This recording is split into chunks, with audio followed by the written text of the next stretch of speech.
दोस्तों, ये देश बदल रहा है, ये देश आगे बढ़ रहा है, ये देश वर्ल्ड लीडर बन रहा है। हम बात कर रहे हैं भाई हमारे देश भारत की। इसमें किसी को कोई शक नहीं था कि जिस दिन हमारे देश के लोग जाग जाएंगे उस दिन ये देश एक बार फिर से सोने की चिड़िया बन जाएगी। बहुत लूटा हमें दूसरों ने सैकड़ों सालों तक, लेकिन अक्ल को चुराना किसी के बस की बात नहीं। दोस्तों, आज हम गर्व से कह सकते हैं कि हमारा देश वर्ल्ड लीडर बन चुका है। अमेरिका से लेकर ऑस्ट्रेलिया तक, चीन से लेकर चिली तक, हर जगह हमारे देश की ही बातें हो रही हैं। और बातें हो भी क्यों ना, जो काम दुनिया के किसी दूसरे देश ने नहीं करके दिखाया है वो काम आज भारत कर रहा है। दोस्तों, आज हम आपको हिंदुस्तान की आने वाले समय में टॉप 10 मेगा प्रोजेक्ट्स के बारे में बताने वाले हैं। आज हम आपको हिंदुस्तान की आने वाले समय की तस्वीर दिखाने वाले हैं। पिछले वीडियो की तरह इसमें भी आपका प्यार बरसा दीजिए भाई, और हाँ, इस वीडियो के अंत तक जरूर बने रहिएगा। राम मंदिर अयोध्या। दोस्तों, राम मंदिर अयोध्या के बारे में तो सबको पता ही होगा। अभी हाल ही के दिनों में प्रधानमंत्री नरेंद्र मोदी जी ने इस मंदिर को बनाने की प्रक्रिया की शुरुआत की।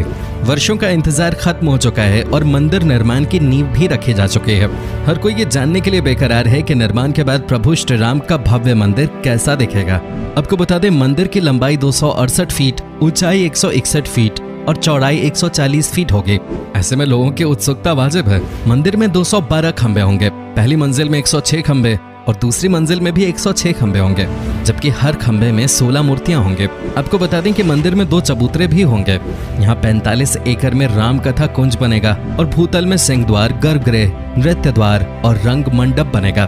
प्रथम तल पर राम दरबार की मूर्तियां लगेंगी और मंदिर में 24 दरवाजों का चौखट होगा। दोस्तों, अब राम मंदिर के साथ ही साथ अयोध्या की भी भव्यता बढ़ाने की तैयारी जोरों पे है। मंदिर की छत पर एक शिखर होगा जिसे भव्यता को ध्यान में रखकर बनाया जाएगा। मंदिर में 5 प्रवेश द्वार होंगे।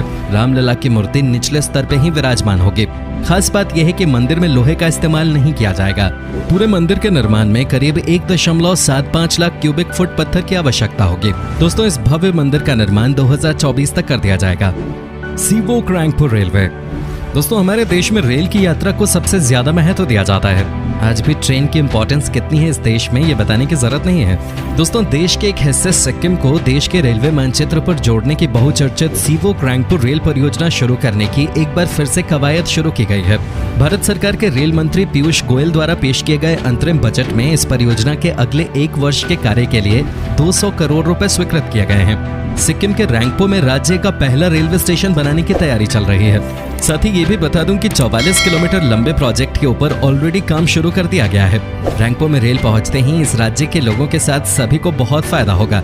जी हां दोस्तों, रैंकपो से राज्य की राजधानी गैंगटोक 38 किलोमीटर की दूरी पर है, तो वहीं पाक्योंग एयरपोर्ट रेलवे स्टेशन से 21 किलोमीटर की दूरी पर होगा। कहने का मतलब यह है कि हर तरफ से आने जाने का रास्ता खुल जाएगा। दोस्तों, 44 किलोमीटर की यात्रा के लिए 28 पुल और 14 टनल्स बनाए जाएंगे। काशी विश्वनाथ कॉरिडोर। दोस्तों, प्रधानमंत्री नरेंद्र मोदी के dream project Kashi Vishwanath corridor पर काम तेजी से आगे बढ़ रहा है। ये 50 फीट चौड़ा कॉरिडोर बनारस घाट से काशी विश्वनाथ मंदिर को कनेक्ट करता है। इस प्रोजेक्ट को अगस्त 2021 तक पूर्ण कर जनता को समर्पित करना है और इस वजह से काम में तेजी देखने को मिल रही है। काशी विश्वनाथ धाम प्रोजेक्ट की लागत 800 करोड़ रुपए अनुमानित की गई है। ये प्रोजेक्ट 5000 स्क्वायर फीट में बनकर तैयार हो रहा है। मंदिर के कार्यपालक अधिकारियों के अनुसार ये परिवर्तन बड़ा है, लोगों को इसमें ढलने में थोड़ा वक्त लगेगा। इस प्रोजेक्ट को लेकर पहले एक बड़ी अफवाह उड़ाई गई कि मलबा गंगा में फेंका जा रहा है, जिसको लेकर बहुत विवाद हुआ था, लेकिन इस बात को लेकर कोई सच्चाई नहीं निकली। आज इस प्रोजेक्ट पर काम तेजी से चल रहा है और सब यही उम्मीद कर रहे हैं कि अगस्त 2021 तक इसे पूरा कर लिया जाएगा। Navi Mumbai international airport. दोस्तों, बहुत जल्द ही देश की इकोनॉमिक कैपिटल सिटी मुंबई को दूसरा इंटरनेशनल एयरपोर्ट मिलने जा रहा है। ये ड्रीम प्रोजेक्ट बनने जा रहा है नवी मुंबई के पनवेल एरिया में। दोस्तों, ये इंटरनेशनल एयरपोर्ट 1160 हेक्टेयर लैंड पे बनाया जाएगा। 16,000 करोड़ की लागत से बनने वाले नवी मुंबई अंतर्राष्ट्रीय हवाई अड्डे की आधारशिला प्रधानमंत्री नरेंद्र मोदी जी ने रख दी है। रायगढ़ जिले से सटा ये नया हवाई अड्डा मुंबई के लिए दूसरा अंतर्राष्ट्रीय विमानन हब होगा। वर्तमान में छत्रपति शिवाजी अंतर्राष्ट्रीय हवाई अड्डा ही विदेशों के लिए सेवा देता है, जहां यात्रियों की भीड़ अधिकतम स्तर तक पहुंच चुकी है। उम्मीद की जा रही है कि प्रोजेक्ट 2023 तक पूरा हो जाएगा। इस प्रोजेक्ट के बनते ही छत्रपति शिवाजी अंतर्राष्ट्रीय हवाई अड्डे पे भीड़ कम हो जाएगी। मायापुर वैदिक टेम्पल। दोस्तों, पश्चिम बंगाल के नदिया जिले में स्थित मायापुर में विश्व के सबसे बड़े मंदिर परिसर का पहला फ्लोर बनकर तैयार हो गया है। इसके अगले महीने श्रद्धालुओं के लिए खोले जाने की योजना बनाई गई है।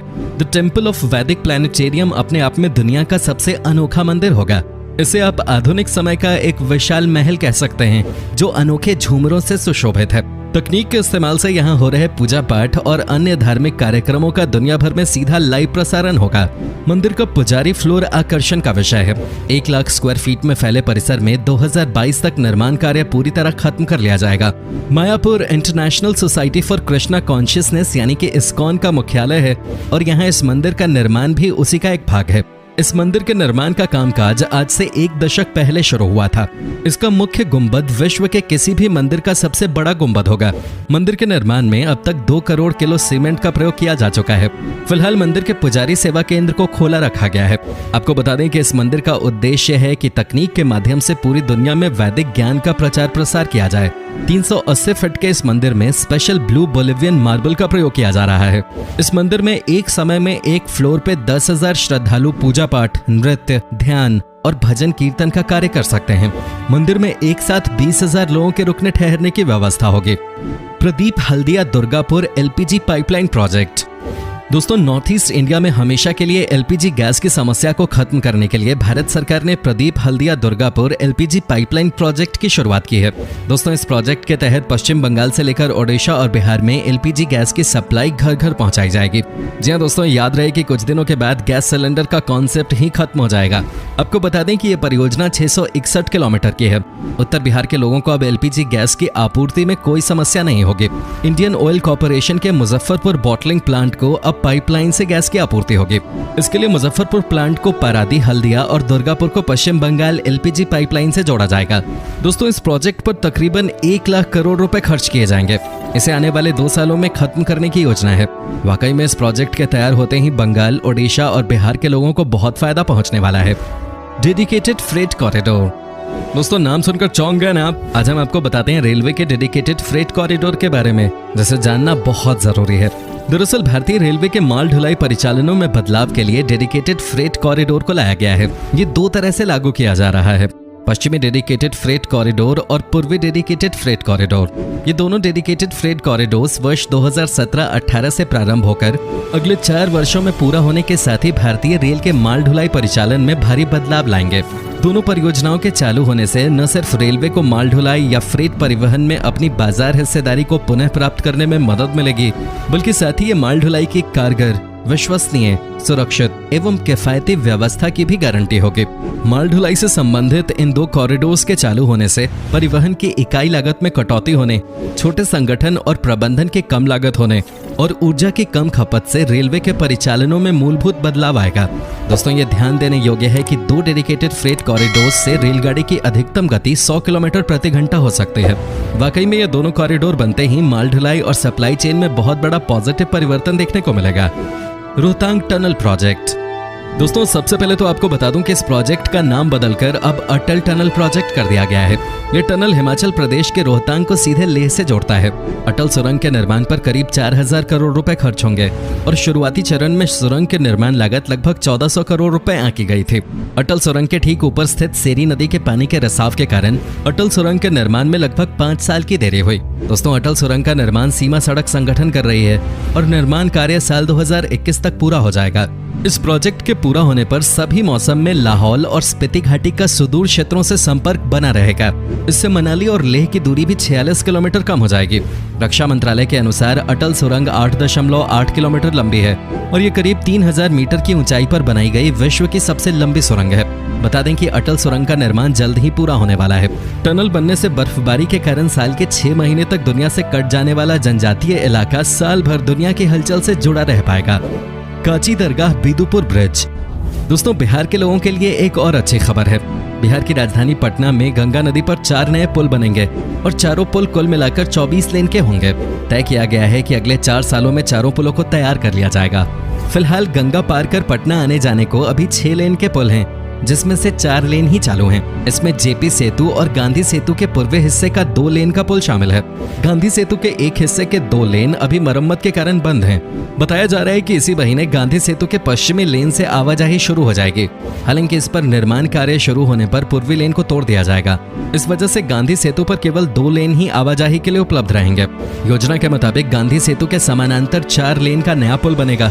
दोस्तों, इस प्रोजेक्ट पर 1900 करोड़ की लागत तय की गई है। इसके अलावा पटना के पूर्वी हिस्से पर कच्ची दरगाह बिदुपुर के बीच 6 लेन के पुल का निर्माण जारी है। दिसंबर 2021 तक इस पुल के तैयार होने का लक्ष्य है। तैयार होने के बाद केबल पर टिका हुआ ये बिहार का सबसे लंबा 9.76 किलोमीटर का पुल होगा। Sahibganj Manihari 4 lane bridge. दोस्तों, अंत में हम आपको बताते हैं कि केंद्र सरकार ने बिहार के मनिहारी बाईपास से झारखंड के साहिबगंज बाईपास तक लगभग 22 किलोमीटर लंबा नया संपर्क मार्ग और गंगा नदी पर 4 लेन का सेतु बनाने का निर्माण कार्य हाथ में लिया है। इसमें पुल की लंबाई 6 किलोमीटर होगी। नए रास्ते और पुल का निर्माण 1954.77 करोड़ की लागत से होगा, जिसमें जमीन अधिग्रहण, पुनर्वास और निर्माण से पहले के कार्य के खर्चे भी शामिल हैं। बताया जा रहा है कि इस परियोजना का कार्य 4 वर्ष में पूरा होगा। इस हिस्से में गंगा नदी पर पुल दोनों राज्यों की पुरानी मांग है। पुल और सड़क निर्माण की जिम्मेदारी नेशनल हाईवे अथॉरिटी को दी गई है। साहिबगंज की ओर से 7.5 किलोमीटर और मनिहारी की ओर से 8.5 किलोमीटर अप्रोच रोड होगा और इसकी चौड़ाई 28 मीटर होगी। पुल निर्माण करने वाली कंपनी को लागत का 40% NHAI देगी और बाकी 60% वो खुद खर्च करेगी।